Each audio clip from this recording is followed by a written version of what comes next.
Καλησπέρα και καλώς ήρθατε σε ένα ακόμη unboxing. Όπως έχετε παρατηρήσει και από μόνοι σας, το κανάλι έχει αλλάξει. Και έχει αλλάξει προς το καλύτερο. Και αυτό επειδή πλέον ό,τι λέμε θα τα ακούτε στα ελληνικά. Για να μην πολύ λόγο, ας ξεκινήσουμε ξεπακετάροντας το κινητό που κρατάω στα χέρια μου και δεν είναι άλλο από το Xiaomi Redmi Note 5. Η συγκεκριμένη έκδοση έχει 4GB RAM και 64GB ROM που μπορεί να επεκταθεί καθώς έχει χώρο για κάρτα μνήμης.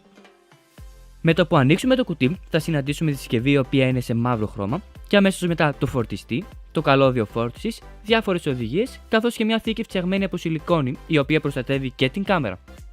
Αν και το κινητό υποστηρίζει γρήγορη φόρτιση, ο φορτιστής που περιέχει το κουτί δεν είναι γρήγορης φόρτισης. Το πίσω μέρος του κινητού είναι από μέταλλο και οι δύο κεραίες που το κόβουν πάνω και κάτω είναι από πλαστικό. Η επιβλητική οθόνη των 5,99 inch Full HD+, έχει ωφέλη με επιφάνεια 77% και αναλογία 18:1 που προστατεύεται με 2,5D Corning Gorilla Glass 3. Έχει διπλή πίσω κάμερα 12 και 5 MP με διάφραγμα 1,9 και 2 με διπλό flash η οποία τοποθετείται κάθετα στην πάνω αριστερά γωνία. Και μπροστά έχει μια κάμερα με 13 MP και flash για να βγάζεις πιο ωραίες και καθαρές φωτογραφίες ακόμα και στο σκοτάδι. Η Xiaomi χρησιμοποιεί ένα ειδικά διαμορφωμένο περιβάλλον, το MIUI, και συγκεκριμένα το 9,5 που είναι βασισμένο πάνω στο Android 8,1.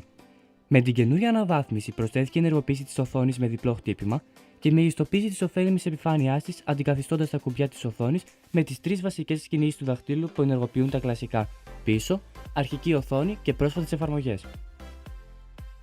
Το Redmi Note 5 φοράει τον οκταπύρινο επεξεργαστή Snapdragon 636, ο οποίος είναι 40% καλύτερος από τον προκάτοχό του 630, που συνοδεύει την κάρτα γραφικών Adreno 509 με αρκετά καλή ισχύ και κατανάλωση για καθημερινή χρήση. Στο πίσω μέρος μπορούμε να βρούμε και τον αισθητήρα δαχτυλικού αποτυπώματος, ο οποίος είναι πολύ γρήγορος. Δεν πρέπει να ξεχνάμε ότι σε αυτό το μοντέλο η Xiaomi δεν παρέλειψε την 3,5 θύρα ακουστικών. Τέλος, δεν πρέπει να ξεχάσουμε την 4.000 mAh μπαταρία που θα σου βγάλει άνετα τη μέρα. Υπάρχουν ένα-δύο πράγματα που λείπουν από αυτή τη συσκευή. Από τη μια πλευρά είναι η απουσία επικοινωνίας κοντινού πεδίου NFC και από την άλλη η έλλειψη σύνδεσης USB Type-C, η οποία είναι η πιο ευρεία στις μέρες μας.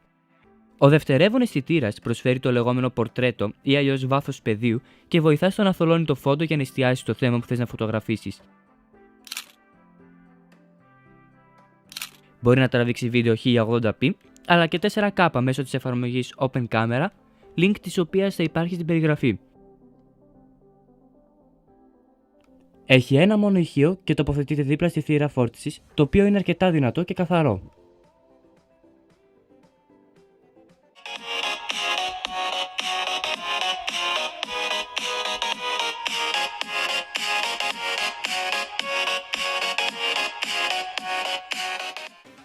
Είναι ένα κινητό καταπληκτικό για την τιμή του, που είναι κάτω των 200 ευρώ και μπορεί να σηκώσει και απαιτητικά παιχνίδια χωρίς να κολλάει.